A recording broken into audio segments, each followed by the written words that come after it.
Setiap kita ngebahas tentang gunung, gak pernah ada habisnya gak sih cerita mistisnya? Karena gue tuh sering dengar, di gunung itu banyak banget portal ke dunia mistis. Dan bisa jadi, dunia mistis itu udah nunggu mereka yang mau ngedaki gunung itu.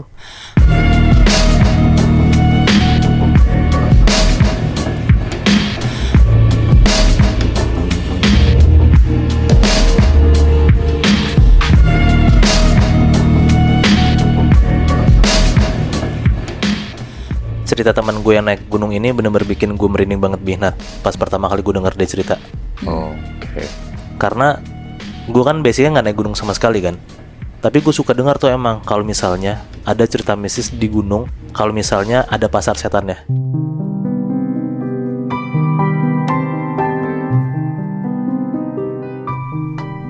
Jadi teman gue sebut aja namanya Adam, naik gunung sama teman-temannya bertujuh, 4 cowok 3 cewek, dari Jakarta ke daerah Jawa Tengah. Temen gue ini naik gunung namanya Gunung Lawu. Oke. Mereka nyampe Gunung Lawu itu sekitar jam 10-an pagi. Jadi mereka langsung tuh buru-buru mendaki kan, biar mau masih pagi juga gitu. Jadi cahaya ya. Benar. Singkat cerita pas sudah daki lumayan tinggi, di sekitar jam 9-an malam itu mereka semua udah pada lumayan capek lah. Ada yang sebat, ada yang tiduran di tenda, ada yang masak. Pokoknya itu semua leha-leha lah sebelum tengah malam, karena mereka tengah malam itu harus lanjut daki lagi Ke puncak. ke puncaknya. Oke. Malam-malam woy. Iya, karena bisa dapat sunrise, Nat. Oh oke. Nah, teman gue si Adam ini sebat sama cewek namanya Dinda. Pas mereka berdua lagi sebat, mereka fokus tuh berdua sambil ngobrol gitu kan. Dinda curhat sesuatu, jadi Adam ngobrolnya harus fokus banget kan ke Dinda kan. Posisinya mereka berdua ini duduk rada jauh dari teman-temannya, sekitar 50-an meter lah. Pas mereka lagi ngobrol, mereka disapa tuh sama 2 pendaki lainnya, 2 orang cowok. "Misi mas, mbak," kata pendaki itu. Berarti Adam sama Dinda harus jawab dong. Jawablah mereka, "Iya mas," gitu, sambil lanjut lagi ngobrol. Mereka fokus banget tuh ngobrolnya sampai mereka gak fokus kalau misalnya ngelewat itu siapa. Sekitar jam 10-an, teman-teman udah pada tidur dalam tenda, mereka berdua masih pada ngobrol, masih seru lah. Nah, pas mereka lagi ngobrol, lewat lagi pendaki depan mereka, nyapa lagi pendakinya, "Misi mas, mbak." Mereka pasti jawab lagi dong, gak mungkin enggak. Pas pendaki itu udah ngelewatin mereka, Adam ngeh sesuatu. "Din, anjir, gue gak salah lihat kan?" Dina nanya, "Hah, gak salah lihat apa Adam?" Adam ngomong, "Itu orang yang barusan ngelewatin kita, kayaknya orang yang lewat sejam lalu depan kita juga anjir. Bajunya, tasnya, gue ngeliat sama, tapi bedanya dia sendiri gak berdua." Dina bilang lah kayak, "Ya mungkin lo salah lihat Dam, namanya juga lagi ngobrol kan pasti nggak ngeh kan kalau misalnya ada orang lewat di depan." Adam sebenarnya rada bingung dan gak enak hati sebenarnya. Cuman karena dia mikir mungkin bener kata Dinda, ya dia salah lihat aja gitu. Lanjut lagi lah mereka ngobrol. Posisinya mereka udah mulai ngantuk tuh. Ditambah jam 1 mereka harus lanjut lagi daki kan, tapi sampai jam setengah 11 dia belum tidur tuh. Nah, pas mereka udah mau balik ke tenda dari tempat sebatnya, mereka berdiri lah. Pas mereka berdiri, mereka dengar di belakang mereka tuh ada yang nyapa lagi, "Misi mas, mbak." Nah, di situ mereka sadar, kayaknya ini ada yang gak beres. Karena gak mungkin lah Nat, ada 3 pendaki ngelewatin mereka dalam waktu berdekatan, dan posisinya juga udah malam gitu loh. Mereka coba bodo amatin, mereka jalan ke arah tenda, dan pas mereka udah deket tenda, mereka dengar lagi, "Tolong mas, mbak," gitu. Suaranya sama persis kayak pendaki yang nyapa mereka barusan. Ya. Refleks mereka berdua madep belakang ke arah suara itu dong. Pas mereka madep belakang, mereka ngeliat ada pocong lagi tiduran nyamping gitu madep mereka sambil melotot. Ya ampun. Nah, si Adam sama Dina itu langsung refleks lari, teriak, masuklah ke dalam tendanya. Teman-teman langsung pada kebangun lah, nanya lah, "Ada apaan Din, Dam?" gitu kan. Nah, mereka ceritalah kalau misalnya mereka berdua bisa lihat pocong. Nah, anak-anak jadi pada ketakutan. Jadi mereka yang tadinya 3 tenda tidurnya langsung masuk ke dalam 1 tenda, dempet-dempet tidurnya tuh. Udahlah, mereka tidur lah. Nah, singkat cerita, sampailah jam 1 pagi. Mereka prepare lagi buat nanjak. Alhamdulillah tuh, pas mereka nyampe puncak, pas di jalannya, di treknya, gak ada kejadian apa-apa. Beres mereka duduk-duduk, foto segala macam di atas puncak. Sekitar jam 10-an pagi, mereka turun lagi. Nah, di jam 11, mereka tuh semua udah pada capek kan. Tapi mau gimana lagi, daripada mereka kelamaan leha-lehanya, akhirnya mereka maksain buat turun ke bawah. Nah, ada satu spot yang mana jalanannya tuh curam banget Nat. Bahkan jalurnya tuh cuma bisa dilewatin sama satu orang, karena di kanan mereka tuh tebing, di kiri mereka langsung jurang. Kebayang nggak? Iya. Jadi cuma satu trek doang tuh. Ya. Nah pas ngelewatin jalur setapak itu, mereka berenam di jam 3 siang sadar sesuatu. Pas mereka nengok belakang semua, ternyata Dinda hilang. Hah? Gak ada? Nggak ada. Nah mereka semua bener-bener panik lah, terutama Adam. Karena Adam tahu kalau misalnya dia semalam bisa ngobrol sama Dinda nggak fit, Dinda kecapean, dan ternyata Dinda cerita sama Adam pas lagi ngobrol malam itu kalau misalnya Dinda tuh lagi dapat. Aduh. Nah Dinda itu dapat pas banget mereka baru nyampe Jawa Tengah. Tapi Dinda nggak bilang sama teman-temannya karena Dinda tetap masih mau naik gitu lebih. Nat, Iya. anak-anak langsung mikir lah macam-macam karena ya lo tau lah kalau misalnya naik gunung ya nggak boleh ada yang dapat kan karena kotor gitu. Karena mereka ketakutan Dinda kenapa-napa, yang cewek sama satu cowok nunggu di tenda. Adam dan 2 temennya balik lagi ke jalur mereka naik buat nyari Dinda. Siapa tahu kan Dinda jatuh atau kecapean makanya duduk dan ketinggalan di belakang kan. Udahlah mereka bertiga jalan balik, nyusurin tuh jalan yang habis mereka lewatin. Dan lo tau Nat, Adam nemuin satu kresek hitam buntel gitu. Dan pas mereka buka, ternyata tuh pembalut dan masih ada darahnya. Nah Adam sama anak langsung mikir lah, kayaknya ini pembalut Dinda. Karena mereka yakin gak ada satupun orang yang nanjak tapi lagi dapat selain Dinda. Udahlah mereka teriak-teriak nyariin Dinda, tapi gak ada sautan sama sekali. Dan waktu udah menuju jam 5 sore, udah mau maghrib, mereka harus balik lah ke tenda lagi kan. Pas mereka balik, mereka turun lewatin jalur setapak itu. Salah satu dari temennya Adam, namanya Seno tuh salfok. Karena yang tadi gue bilang kan Nat, di kanan mereka tuh tebing, di kiri tuh jurang kan, kayak jurang curam ke bawah gitu loh. Nah Seno ngeliat kalau misalnya ada orang jalan di dalam jurang itu. Nah dia mikir itu tuh Dinda pasti. Diteriakin tuh, Din gitu. Nah Seno ngomong ke mereka berdua, ke Adam sama satu temennya, woi lu lihat tuh di bawah tuh gitu. Dan ternyata benar, Adam dan satu temennya itu ngeliat kalau misalnya ada orang jalan dalam jurang, tapi ya ketutupan pohon-pohon gitu kan, karena kan dia ngeliatnya dari atas. Iya. Nah pas banget Seno teriak dan anak-anak nengok ke orang itu. Dan tiba-tiba orang itu nengok ke atas, ke arah mereka. Mereka bertiga ngeliat kalau misalnya yang mereka lagi tatap-tatapan itu bukan Dinda, tapi cewek, rambutnya panjang, pakai baju putih, dan matanya tuh merah semua dan terang banget gitu Nat. Kayak di dalam pohon-pohon itu tuh mereka bisa ngeliat mata dia tuh bercahaya gitu warna merah si cewek ini. Iya. Nah mereka bertiga tuh langsung lari buru-buru ke tenda. Dan singkat cerita akhirnya mereka sampai tenda lah. Nah mereka berenam ini, Adam sama temen-temennya, nunggu sampai sekitar jam 8-an malam buat nunggu Dinda. Kok gak balik-balik gitu kan. Dan ternyata benar, gak balik-balik juga sampai malam. Akhirnya mereka semua mutusin buat turun duluan. Dengan niat mereka minta bantuan warga desa buat nyari Dinda. Karena mereka ngerasa kayaknya nih Dinda hilang tuh karena hal mistis, bukan karena kecelakaan. Sampailah mereka di lereng gunung, di kaki gunung tuh sekitar jam 11-an malam, sebelum tengah malam. Di gate masuk naik gunungnya itu kayak ada abang-abang gitu Nat, perawakannya tuh kayak kuncen-kuncen gitu loh. Nah diajak ngobrol lah si kuncen ini sama mereka, diceritain kalau misalnya Dinda hilang di atas. Kuncennya bilang ke mereka, Mbak, Mas, tunggu aja di bawah di rumah warga. Nanti saya sama teman saya naik ke atas jemput temennya Mas sama Mbak. Nah bener tuh, si kuncen itu langsung naik tengah malam ke atas. Dan sebelum subuh, kayak sekitar jam 4-an pagi, kuncen itu turun. Dan bener, kuncennya turun bareng sama Dinda. Dinda tuh posisinya kayak orang linglung gitu Nat. Kayak kelihatan juga matanya sebab kayak habis nangis. Dan Dinda tuh langsung disuruh tidur sama kuncennya dalam mobil. Dan kuncen sama temennya ini nganterin Dinda, Adam dan teman-teman ini ke kota.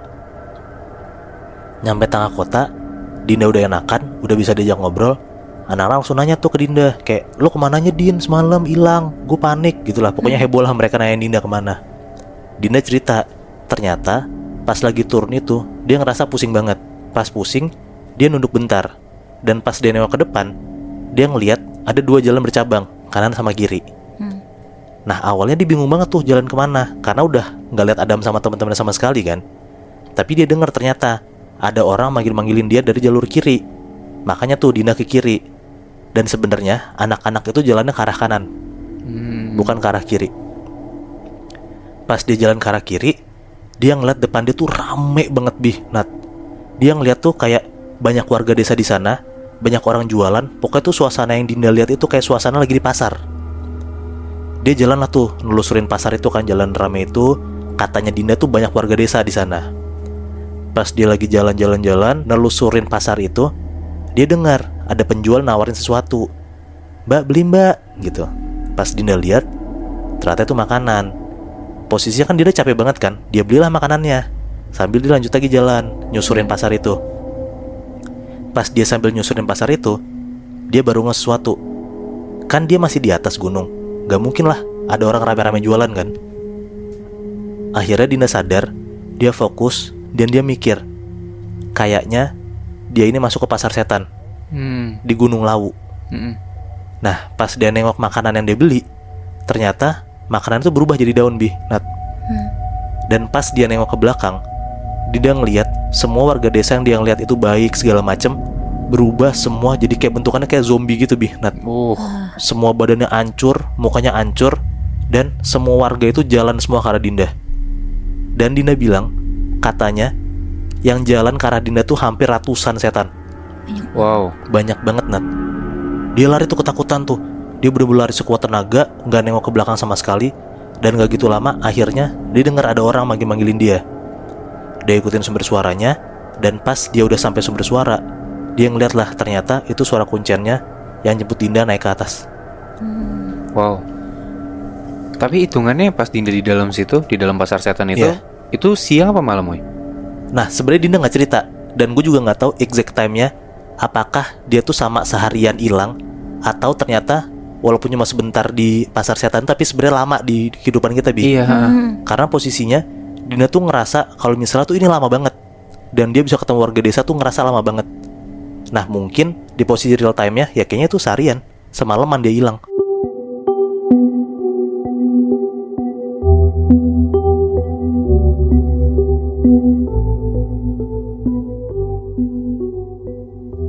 Kalian pernah dengar cerita dari Gunung Merbabu gak sih? Gue belum pernah lagi. Gue juga belum, karena gue nggak pernah naik gunung. Nah, cerita kali ini gue mau ceritain lokasinya di Gunung Merbabu. Jadi ada cowok dan cewek. Mereka ini pacaran, namanya Wirza sama Hana. Wirza. Wirza. Oke. Mereka umurnya masih 19 tahun dan masih kuliah. Hah. Jadi sebulan lagi mereka tuh NF ke 3 tahun. Dan biasanya mereka tuh selalu ngerayain berdua tiap tahunnya. Kayak selalu dinner gitu loh. Karena udah bosen, tiba-tiba Hana nyeletuk ngomong ke Wirza, "Wir, kita coba naik gunung yuk pas 3 tahun nanti, bulan depan kan." Wirza kaget sih, karena Hana ini tipenya anak yang manja gitu loh. Soalnya naik gunung kan bener-bener capek ya. Akhirnya mereka cari-cari gunung yang bagus. Terus Hana bilang mau ke Gunung Merbabu aja, karena pernah ngeliat temennya kesana dan bagus banget. Wirza ini kaget, soalnya Merbabu kan gunung tinggi ya hitungannya. Wirza mikirnya malah gunung-gunung yang gampang untuk pemula gitu. Tapi Hana ini maksa banget. Akhirnya Wirza nurutin Hana untuk naik Gunung Merbabu. Sebulan kemudian mereka akhirnya berangkatlah ke Gunung Merbabu. Mereka naik bus dari terminal di Jakarta. Singkat cerita mereka sampai di Gunung Merbabu. Nah, sebelum naik ke atas, mereka berdua ini ketemu sama satu rombongan. Karena Wirza lagi bawa Hana, akhirnya Wirza nanya ke leader rombongan itu. Wirza minta untuk bareng naiknya ke atas. Akhirnya dibolehin lah sama leadernya ini, dan mereka jadi ikut satu rombongan gitu.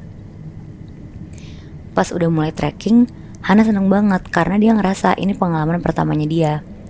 Kalau Wirza kan udah pernah, tapi bukan gunung-gunung tinggi kayak gini. Nah, mereka start sekitar jam 9 pagi.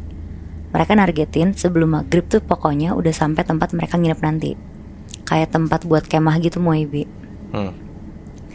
Jadi satu rombongan yang diikutin sama Wirza Hana itu ada sekitar 5 orang, udah termasuk leadernya.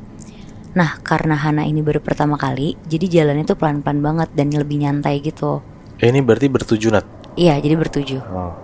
Jadi ada salah satu dari rombongannya namanya Bobby. Dari awal Wirza sama Hana ikutan rombongan, Bobby tuh paling gak suka banget. Mungkin si Bobby ini gak suka kayak ada orang baru gitu kali ya. Sampai akhirnya karena mereka berdua jalannya lama, mau gak mau rombongan ini tuh jadi harus ngikutin mereka biar gak ketinggalan. Di situ Bobby kesel banget dan bilang ke leadernya, "Udahlah, tinggal aja benar lu kayak gini mah bikin kita gak sampai-sampai puncak, tahu gak?" Tapi leadernya, Mas Bari namanya, tetap mau nungguin Wirza sama Hana. Karena Bobby ngomongnya agak keras, jadi Wirza tuh denger. Akhirnya Wirza ngomong ke Mas Bari, "Mas, tinggal aja kita berdua, bisa kok pelan-pelan aja ngikutin treknya." Tapi Mas Bari kekeh maunya bareng aja sampai puncak nanti. Akhirnya mereka tetaplah bareng sama rombongan ini. Pas lagi jalan ngedaki, tiba-tiba ada monyet dari atas pohon ngeliatin mereka semua. Terus kayak teriak-teriak gitu, monyetnya berisik. Akhirnya mereka jalan cepet. Hana takut banget di situ soalnya monyetnya kayak agresif gitu kan. Tapi tiba-tiba Hana denger kayak ada suara. Terus dia nyolek Wirza, dia bilang, "Kamu denger gak?" Ternyata Wirza juga denger suara itu. Pas mereka berdua lihat kanan kiri, gak ada apa-apa. Tapi suaranya tuh makin lama makin deket. Pas Wirza nyari sumber suaranya, ternyata ada ular gede banget di sebelah kanan mereka. Kaburlah mereka semua serombongan lari. Wirza tuh di situ ngerasa kayak, kok aneh banget ya dari tadi binatang-binatang terus. Tapi dia nggak terlalu mikirin lah, karena kan nggak boleh mikir macam-macam juga ya kalau di gunung. Sampai akhirnya udah jam 5 sore, tapi mereka tuh sebenarnya masih jauh banget dari tempat nginep mereka. Terus lagi-lagi Bobby nih ngedumel karena target sampai sana harusnya sebelum maghrib kan.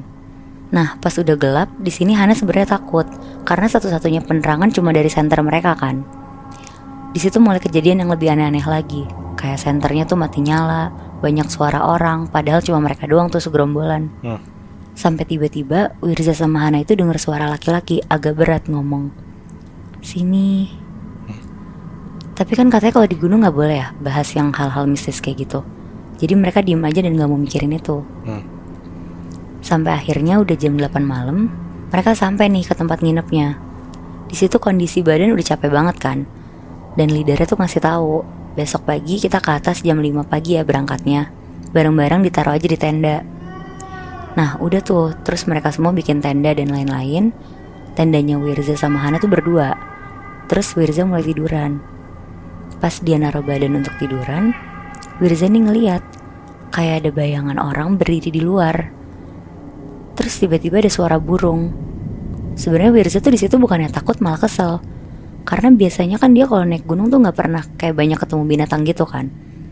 Bahkan sampai udah mau tidur aja tuh sekarang masih diganggu sama suara-suara gitu loh. Sampai akhirnya suara burungnya hilang.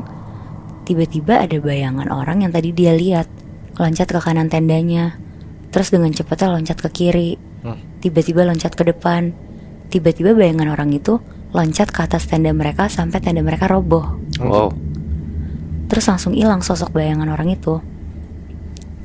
Di situ Hana nangis. Terus akhirnya Wirza narik Hana untuk keluar dari tenda. Pas mereka keluar dari tenda mau benerin tendanya, mereka lihat dari pohon deket tendanya ada pocong lagi ngeliatin mereka berdua. Mukanya hitam sambil melotot. Di situ Wirza kaget, panik banget, langsung cepet-cepet benerin tendanya dan ngajak Hana masuk untuk tidur. Tadinya Wirza mau minta tolong sama rombongannya, cuma karena udah tengah malam banget dan semuanya juga udah tidur, akhirnya mereka langsung masuk tenda untuk tidur. Besok paginya mereka bangun jam 5-an lah kira-kira, dan langsung siap-siap untuk berangkat ke puncak atas gunung. Mereka jalan kira-kira sampai ke puncak jam 1 siang. Pas udah sampai mereka seneng banget karena akhirnya tujuan mereka semua naik gunung tuh udah tercapai kan. Akhirnya mereka foto-foto nikmatin pemandangan. Terus gak lama mereka tuh turun. Karena Wirza ngerasa udah tahu jalannya, tinggal turun doang. Wirza sama Hana jalannya tuh nyantai. Pas mereka turun, tiba-tiba Wirza sama Hana nih ketinggalan sama rombongannya. Tapi Wirza nyoba untuk tetap tenang karena dia mikir, dia inget lah jalan pulangnya. Dan posisinya masih terang juga kan. Terus ada jalan kayak pecahan gitu kanan kiri. Nah seingat Wirza tadi tuh yang kanan jalannya. Jadi Wirza ngajak Hana untuk jalan ke jalur kanan. Pas mereka udah turun sekitar sejam, Wirza nih ngerasa kayaknya ini tuh bukan jalan mereka tadi. Terus bener aja Hana juga ngerasa yang sama. Dan sisa air mineral mereka tuh bener-bener tinggal sedikit banget. Di situ mereka duduk dulu, Hana nangis karena takut, Wirza juga kepusingan sendiri. Sampai akhirnya Wirza ini mikir untuk cari jalan dulu sendiri. Jadi dia tuh bilang ke Hana, "Han bentar ya aku cari jalan dulu, nanti aku kesini lagi." Wirza jalan ke bawah, gak terlalu jauh dia tuh ngeliat ada tenda. Tapi anehnya cuma satu tenda doang di situ. Dan posisinya juga aneh gitu, kayak kanannya tuh jurang. Tapi karena Wirza juga udah bingung banget, akhirnya dia ke tenda itu sambil bilang, "Halo, permisi." Pas dia nengok ke tendanya, ternyata tendanya tuh kosong, gak ada siapa-siapa. Terus Wirza tuh ngeliat ada air mineral banyak banget di situ. Karena Wirza juga aus banget, tanpa mikir panjang dia minum lah air itu. Setelah dia minum, dia keluar dari tenda itu. Dia mau nyamperin Hana lagi kan niatnya. Tapi ternyata kayak udah setengah jam Wirza muter-muter, gak ketemu-temu jalan untuk ke Hana lagi. Wirza panik banget di situ. Dia tuh takut Hana kenapa-napa kan, soalnya kan Hana penakut banget kan. Dan padahal Wirza juga yakin kalau dia jalan ninggalin Hana tadi tuh gak jauh-jauh banget. Akhirnya Wirza teriak-teriak, Hana, Hana. Tapi gak ada jawaban sama sekali. Tapi dari kejauhan Wirza ini ngeliat kayak ada kakek-kakek lagi jalan. Akhirnya Wirza ini jalan ke kakek-kakek ini sambil teriak, Bapak tolongin saya. Pas Wirza makin deket sama kakek ini, tiba-tiba banget kakek ini tuh hilang. Wah kaget lah Wirza, gak habis pikir banget dia kan. Dan pas Wirza lagi ketakutan, dia nengok ke belakang kan. Pas dia nengok ke belakang, dia lihat jelas banget tenda tempat tadi Wirza ambil minum ditutupin sama 3 pocong yang mukanya hitam. Oh shit. Di situ Wirza lari sejauh mungkin, dan pas dia lari kenceng banget, dia nabrak orang. Orangnya ini tuh ternyata Mas Bari, leader rombongan mereka tadi. Mas Bari ngomong ke Wirza, kemana aja sih? Itu Hana udah di tenda loh. Di situ Wirza ceritain apa yang dia lihat tadi. Dan ternyata kata Mas Bari, jalur kanan yang diambil Wirza tadi tuh portal gaib yang seharusnya gak dilewatin sama pendaki-pendaki. Anjir. Biasanya tuh jalanannya ditutup gitu. Tapi Mas Bari juga bingung kenapa bisa kebuka dan dilewatin mereka. Wirza juga cerita kalau sebenarnya dari awal udah ngeliat pocong. Dan kata Mas Bari, kayaknya sosok yang sering dilihat Wirza itu sengaja narik mereka untuk ke portal gaib itu. Setelah dari situ, akhirnya mereka serombongan tuh turun. Dan Mas Bari mutusin untuk jalan bareng sama Wirza dan Hana sampai ke bawah. Untungnya, Wirza sama Hana tuh gak digangguin apa-apa lagi sampai bawah. Wow. Mungkin apesnya si Wirza sama Hana aja kali ya, dipanggil sama pocong itu buat masuk ke portal alam gaibnya itu. Iya sih, kayaknya apes juga. Soalnya kan mereka gak ada kayak ngomong kotor gitu juga kan. Iya, makanya kayak gue mikirnya emang mereka berdua yang lagi apes aja gitu. Tapi ada yang ngasih tau gak, Nat? Kira-kira kakek-kakek yang diliatin Wirza itu siapa ya? Nah, itu dia. Kayaknya itu tuh penghuni dari portal gaib itu, Debbie. Oh.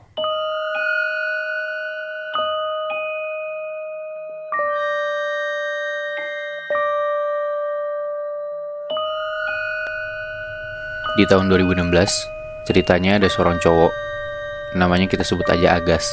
Dia ini umurnya 20-an saat itu.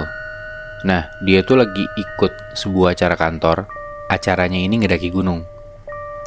Nah, acara ini tuh gabungan grup beberapa anak perusahaan di kantornya Agas. Mereka ini naik gunung perahu, Jawa Tengah juga, Mui, Nat. Sama berarti ya? Sama. Nah, dari 30-an orang peserta, itu tuh dibagi ke 4 tim. Jadi satu tim tuh isinya 8 orang, masing-masing didampingin sama 2 ranger. Karena udah dibagi jadi 4 tim, nah tim ini tuh dijarakin 20 menit buat naik ke atas, biar nanti pas sampai di pos itu nggak numpuk orangnya. Jadi tim 1 naik, 20 menit kemudian tim 2, gitu seterusnya. Nah durasi nanjak sampai puncak itu sekitar 4 jam, dan ada 4 pos buat sampai ke puncak. Jam 12.30 malam, tim 1 mulai nanjak tuh, karena kayaknya ngejar sunrise. Suasana gunung itu dingin dan kabut tuh lumayan tebal. Setelah udah setengah jalan ke pos 1, di tim 1 ini ada peserta yang jalannya paling depan. Itu tuh bilang, "Oh, itu di depan ada yang ngelambai-lambai. Bentar lagi kita istirahat aja di depan." Di situ dia ngomong karena dia ngelihat di jarak sekitar 100 meteran di depan itu kayak ada pendaki beberapa orang terus ngelambai-lambai ke arah mereka, ke arah tim 1. Tapi bukan dari bagian perusahaan itu kan? Bukan, kayak pendaki lain aja. Oh. Udah tuh mereka nanjak-nanjak ke arah sana, tapi kok rasanya nggak sampai-sampai. Malah makin ngejauh tuh orang yang ada di depan mereka. Bahkan pas sudah sampai di tempat mereka lihat orang-orang yang ngelambai tadi, itu tuh malah kosong, nggak ada siapa-siapa. Akhirnya mereka berhenti dulu tuh 5 menitan di situ.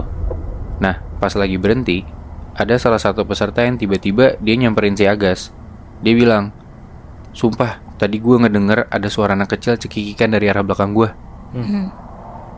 Dan ya nggak mungkin dong di tengah malam masa ada anak-anak gitu kan di atas gunung lagi. Iya benar. Udah 2 tuh kejadian aneh yang dirasain sama Agas dan timnya. Tapi tiba-tiba ada salah satu temannya Agas ini, sebut aja namanya Mas Burhan. Dia bilang, "Udah nggak usah dipikirin."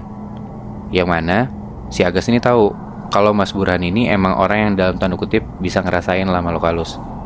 Ya dia bisa ngilmu lah ibaratnya. Ya. Singkat cerita, mereka menuju pos 2 nih dari pos 1. Tapi karena kelompok 1 ini isinya banyak ibu-ibu, ya si ibu-ibu ini ngeluh capek. Sampai akhirnya mereka tuh kebalap sama tim 2. Dan akhirnya tim 1 dan tim 2 ini nanjak bareng. Dan di jam 3 kurang 10 pagi, mereka sampai tuh di pos 2. Tim 1 dan tim 2 istirahat di situ agak lama. Karena dari tim 2 tuh ada yang kakinya terkilir. Namanya sebut aja Panova. Dia tuh umurnya 50 tahunan. Dia posisinya manajer lah, udah agak-agak tinggi gitu. Dan si Panova ini itu satu anak perusahaan yang sama kayak Agas. Jadi satu kantor, kenal lah mereka. Akhirnya dibuatlah satu tim baru, kayak tim emergency gitu loh, yang isinya 5 orang. Panova yang kakinya terkilir, Agas yang emang satu perusahaan sama Panova, makanya dibantuin, Mas Burhan yang orang pintar tadi, Ranger Galih sama Ranger David. Nah, belasan peserta lainnya dari tim 1 sama tim 2 jalan duluan tuh ke atas sama 2 ranger lain. Setelah 15 menitan kaki Panova dipijitin, mereka lanjut nanjak lagi tuh, berlima. Tapi baru banget mereka nanjak beberapa meter, tiba-tiba Ranger David ini dipanggil pakai HT. Dia disuruh ke bawah buat bantuin kelompok 3 yang ada kendala pas kelompok 3 ini di tengah jalan menuju pos 2. David turun kan tuh. Jadi sekarang tinggal berempat nih. Tinggal Galih, Panova, Agas, sama Burhan. Lanjut tuh mereka naik lagi ke atas. Sekitar 10 menit kemudian, ada info lagi masuk ke HT-nya Ranger Galih. Dibilang kalau kelompok 3 dan 4 itu ambil shortcut lewat jalan lain. Jadi nggak lewatin jalur mereka. Alasannya karena kabut tebel banget kalau lewat situ. Tapi nggak apa-apa lewat sana, Bi. Oh nggak apa-apa Mui, karena ya nggak bisa balik ke bawah juga. Oke. Ya udahlah, mereka lanjut aja jalan ke atas sambil komunikasi ke bawah terus. Nah, di tengah perjalanan itu, Agas tuh ngedenger ada sayap-sayap suara kayak tolong, tolong, sakit. Agas tuh nengok ke Panova, kayak ngode, bapak denger juga nggak gitu. Dan dari raut mukanya Panova tuh kayak iya gue juga denger gitu. Tapi mereka berdua tuh nggak berani ngomong apa-apa. Dan bukan cuma karena ada suara minta tolong ya, tapi sumber suaranya itu dari tebing gunung, yang mana itu jurang. Gak mungkin dong ada suara orang. Lagi-lagi di situ Burhan cuma bilang, udah nggak usah ditanggepin, jalan terus aja. Di situ Galih nyoba buat ngomong ke basecamp lewat HT. Dia minta kalau tim emergency ini bisa nggak buat turun ke basecamp. Tapi dari HT yang dari basecamp itu bilang negatif, area bawah steril karena kabut makin tebel. Jadi ya pilihannya emang cuma cari tempat berhenti atau mereka lanjut ke atas pelan-pelan. Nah, beda sama Burhan yang kelihatannya tenang banget. Ranger Galih ini gelagatnya tuh gelisah banget. Ditambah makin mereka nanjak, HT-nya Galih ini makin kresek-kresek gak jelas. Padahal dia ranger ya? Padahal dia ranger, Mui. Nah, Panova tuh sadar Galih tuh gelisah dan kelihatan kayak gak jadi ranger yang terpercaya lah. Panova nanya ke Galih, Mas, ini ada apa ya sebenarnya? Sambil rada-rada gelisah, Galih itu jawab, tenang-tenang Pak, cuacanya emang kurang bagus, tapi kita tetap waspada aja, kita jalan terus aja ya Pak ya. Tapi Panova malah marah-marah, dia tuh ngerasa kayak Galih tuh nyembunyi sesuatu gitu.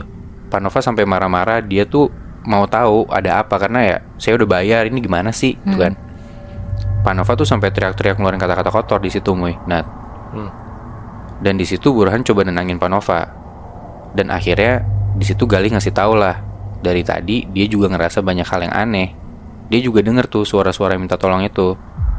Galih ini bilang, situasi di gunung ini tuh lagi nggak bagus. Semua pendaki yang dalam tanda kutip udah ngerti, pasti tuh tahu kalau bulan purnama kayak gini tuh bahaya banget buat naik gunung. Beberapa waktu lalu juga abis ada kecelakaan, makanya sebenarnya pengelola tuh udah nggak ngebolehin buat naik gunung malam itu. Tapi HRD kantor grup perusahaan itu tuh bilang nggak ada waktu lain buat acara ini dan maksa banget buat nanjak malam itu juga.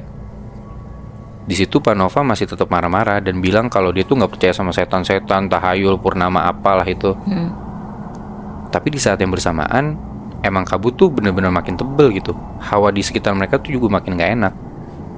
Akhirnya Galih nyaranin buat yaudah kita cari tempat yang agak aman aja buat kita tuh berhenti gitu. Karena di situ tuh udah bener-bener nggak ada lagi info yang diterima lewat HT. Dicoba ngomong ke base camp juga nggak ada yang nyaut. Singkat cerita, posisinya tuh masih di tengah-tengah antara pos 2 dan pos 3. Itu jam 4.15 pagi. Mereka berhenti di satu spot yang mereka bisa duduk-duduk dan ada beberapa pohon lah di situ. Agas mau pipis. Dia agak jalan menjauh dari 3 orang temennya. Setelah pipis, Agas balik lagi nih ke tempat 3 orang temennya itu. Tapi pas Agas lewat di depan Ranger Gali, tiba-tiba kakinya Agas tuh dipegang sama si Gali ini, dicengkram kenceng. Dan tiba-tiba dalam keadaan matanya merem, Ranger Gali ini ketawa. Ini kemasukan. Iya, dan suaranya suara cewek, Muy, Nat. Agas gak bisa lepasin kakinya dan dia tuh udah takut banget di situ. Tapi tiba-tiba Gali malah ngomong, "Aduh, sakit. Tolong. Tolong saya." Di situ tuh mereka bertiga udah tahu Ranger Gali pasti kesurupan. Si Burhan yang emang ya tadi gue bilang bisa dan ngerti, akhirnya dia coba komunikasi sama makhluk apa sih yang ada di dalam Gali ini. Dia bilang, "Permisi, kamu siapa?" Tapi si Gali ini tetap ngomong, "Tolong, tolong, sakit." Di situ Agus sudah bisa lepas dan ngedeket ke Panova. Dan Burhan tuh berhadapan sama Gali. Burhan nanya lagi, "Anda yang tadi teriak minta tolong di bawah, Anda siapa? Sakit apa?" Tiba-tiba suaranya Ranger Gali ini berubah jadi berat dan agak serak. Terus dia ngomong gini, "Saya Angki. Kami semua di sini menderita." Anjing. Burhan nanya terus, "Kenapa kalian menderita? Kalian kenapa ada di sini?" Ini kerasukannya lebih dari semakhluk berarti. Iya, Moy. Bangsat. Terus tiba-tiba si Panova yang tadinya duduk itu berdiri, terus megang pundaknya Agas, kayak makin ketakutan gitu. Terus si Gali yang tadinya berhadapan sama Burhan ini, itu nengok ke arah Agas dan Panova, terus bilang, "Kami ada di sini menderita karena kamu. Kamu, Nova." Sambil nunjuk ke arah Panova. Serem banget. Panova sambil ketakutan bilang, "Kamu siapa? Jangan bercanda kamu, ha?" Tapi Ranger Gali ini malah ketawa, kayak, "Jangan lupakan sejarah, Nova. Takdir yang bawa kamu ke sini. Mereka semua udah nanti kamu, Nova." Tiba-tiba di situ Panova langsung pingsan dan gak lama dia bangun. Tapi pas buka mata, matanya Panova ini putih semua. Terus mulutnya nganga. Terus Panova ini tiba-tiba berdiri, terus ngedorong Burhan sampai Burhan tuh jatuh. Anjing. Setelah itu Panova jalan ke depan pohon. Dan tiba-tiba Panova ngejedotin palanya sendiri ke pohon berkali-kali. Ganti ke Panova berarti ya? Ganti ke Panova. Burhan dan Agas tuh nyamperin langsung megangin Panova. Tapi Panova ini yang emang lagi kesurupan tuh malah bilang, "Lepas, biar dia rasain apa yang kami rasain. Kami udah lama nunggu." Di situ susah banget nenangin Panova. Bahkan Burhan sampai kayak berantem pukul-pukulan sama Panova. Dan di tengah mereka berantem itu, si Burhan tuh sambil nahan Panova, dia minta Agas buat ngambilin kalung di tasnya. Dapatlah Agas, barangnya tuh kayak kalung tasbih gitu loh. Setelah dilempar ke Burhan, akhirnya tasbih itu tuh dikalungin ke lehernya Panova. Dan seketika Panova tuh teriak-teriak kepanasan gitu. Terus Panova yang dalam posisi jatuh di tanah ngeronta-ronta, telapak kakinya tuh kayak dipukul sama Burhan, kayak didorong gitu loh telapak kakinya. Dan seketika Panova pingsan gitu aja. Setelah itu Burhan ini ngomong, "Wah gila nih Panova, bikin salah apa ya dia?" Karena menurut Burhan gak mungkin gara-gara ngomong kotor doang Panova tuh bisa sampai jedotin palanya ke pohon. Iya benar. Setelah berapa lama Panova nih bangun. Dia bingung kenapa kok badannya luka-luka kayak habis berantem. Terus dia marah-marah, ini badannya kenapa sih? Burhan kesel di situ. Dia bilang, "Mestinya bapak yang jelasin apa yang bapak lakuin di gunung ini." Panova digituin makin panas. Akhirnya Burhan gak tahan lah, dia jelasin tuh semuanya. Ada orang yang masuk ke dalam badannya Gali, ngaku-ngaku namanya Angki. Dia minta buat Nova ngerasain apa yang mereka rasain. Terus Panova kesurupan sampai jedotin palanya ke pohon segala macem. Akhirnya dari situ Panova ngaku. Dia buka tuh semua ceritanya. Dulu waktu Panova masih kuliah, itu tepatnya tahun 1977, Panova dan teman-temannya itu bikin komunitas Mapala. Dan komunitas yang mereka bikin ini Mapala yang kuat banget dan terkenal banget. Bahkan di tahun kedua Mapala mereka berdiri, anggota mereka tuh udah nyampe ratusan dari berbagai kampus. Salah satu sahabatnya Panova ini namanya Angki. Pas Panova cerita kayak gitu, dari jauh tuh kedengeran suara anjing ngelolong, Muy, Nat. Panova lanjut bilang, sampai di pemilihan ketua Mapala, Panova ini saingan sama sahabatnya sendiri, si Angki itu. Singkat cerita, Angki yang jadi ketua, dan Panova tuh sakit hati banget. Karena dia ngerasa ya, dia yang bangun Mapala dari awal, walaupun sama sahabatnya juga ya. Gara-gara itu, dia kerjasama lah sama salah satu ormas yang gak suka sama Mapala mereka. Pas ada acara naik gunung yang emang acaranya hanya untuk petinggi Mapala ini, dan di Gunung Prau itu, Panova tuh ngerancang semua susunan acaranya sampai sedetail mungkin, sampai jalur mana, ngapain aja. Terus di hari H, dia mendadak izin gak ikut, si Panova ini. Dan bener aja, pas acaranya berjalan, beberapa hari kemudian gak ada kabar sama sekali dari para pendaki itu. Tiba-tiba, si pendaki-pendaki ini, teman-temannya Panova, itu udah ditemuin mayatnya berserakan di lereng gunung. Asumsi awal gara-gara diserang binatang buas, tapi setelah diusut ternyata dibunuh. Panova tuh gak pernah minta sampai teman-temannya dibunuh ke ormas itu. Dia cuma mau balas dendam sampai nyakitin mereka aja, terutama si Angki. Dari situ Panova gak pernah mau denger lagi nama-nama mereka lagi, si teman-temannya. Organisasinya juga udah dibubarin setelah itu. Dan Panova gak pernah naik gunung lagi, sampai baru pertama kalinya malam itu. Gak lama, dari Panova selesai cerita semuanya, suara-suara anjing tuh muncul lagi. Dan makin lama makin deket, Muy, Nat. Agas refleks buat ngumpet di balik pohon, dan yang lain tuh ada yang semak-semak. Dan bener aja, gak lama muncul 6 ekor anjing. Anjingnya ini gede-gede banget, badannya tegap, tingginya tuh sampai sedada orang dewasa. Gede banget kan. Dan yang paling parah, anjingnya ini kepalanya manusia. Bangsat. Agus tuh lagi ngumpet di balik pohon kan. Dia lagi ngeliatin nih anjing-anjing depan dia. Dari belakang dia ngerasa ada yang ngendus-ngendus leher dia. Ternyata di belakang Agas ada satu dari anjing-anjing itu yang kepalanya manusia juga, rambutnya kusut gak karuan. Seketika Agas pingsan, dan bangun-bangun dia udah ada di tempat lain, kayak di spot rada-rada lapangan gitu loh. Dan pas mereka lihat jam, mereka ngecek jam tangan, itu masih jam 4.15 pagi. Berarti gak berubah tuh waktu? Iya, waktu tuh diem gitu, Muy, Nat. Gak jalan sama sekali. Burhan bilang, Agas itu diseret sama anjing-anjing itu ke spot lapangan ini, dan Nova, Burhan, sama Galih itu ngintilin agak jauh dari belakang. Dan anjing-anjing itu kabur gitu aja, ninggalin Agas di spot ini. Setelah udah mulai agak tenangan, mereka cobalah buat jalan lagi naik ke atas. Mereka nanjak terus sampai ke atas. Tiba-tiba mereka udah sampai aja tuh di puncak gunung. Tiba-tiba di situ kabut makin tebel. Terus muncul seorang ibu-ibu jauh di depan mereka dari arah bawah. Begitu ibu itu muncul, Burhan ngomong, "Permisi Bu, kami pendaki. Tapi belum sempat Burhan selesaiin omongannya, si ibu ini motong. Saya tahu alasan kalian di sini. Salah satu dari kalian punya urusan yang belum selesai sama kami. Kamu, Nova, takdir yang bawa kamu ke sini. Teman-teman kamu punya nasib kurang beruntung, tapi itu takdir mereka. Suatu saat kamu bakal nemuin takdir kamu. Tapi gunung ini bukan jadi akhir dari cerita kamu, Nova." Gak lama dari situ, kedengaran lagi nih suara anjing-anjing dari jauh. Dan ternyata muncul anjing-anjing yang tadi nyeret si Agas. Dan abis itu si ibu-ibu ini langsung pelan-pelan ngilang di balik kabut. Mereka ngecek jam udah nunjukin 4.45 pagi. Beberapa saat kemudian, tim mereka yang lain tuh sampai di puncak. Dan si 4 orang ini tuh sempat ditanyain kayak sama peserta lain, kenapa kok mereka bisa sampai duluan gitu kan. Tapi 4 orang ini gak ngomong apa-apa dan gak mau ceritain apa yang udah mereka alamin ke orang-orang lain itu. Anjing, berarti 3 orang selain Nova ini ngelihat sebenarnya Nova ngapain ya? Betul. Mereka pun juga kena dampaknya lagi ya? Iya bener, Muy. Dan kayak tadi gue bilang, bukan cuman gara-gara si Panova ini ngomong kotor, tapi emang dia punya dosa di situ. Tapi Bi, kenapa Panova mau ya naik ke Gunung Prau? Padahal dia tahu kan kejadian itu. Nah, karena tuh Panova sebenarnya nggak percaya sama tahayul, Nat, atau hal-hal mistis. Jadi kayak dia ngerasa, jadi gue santai-santai aja naik ke Gunung Prau. Iya, 30 tahunan lalu kan soalnya. Iya bener. Gunung Prau, Gunung Merbabu, Gunung Lawu, angker banget berarti ya? Iya.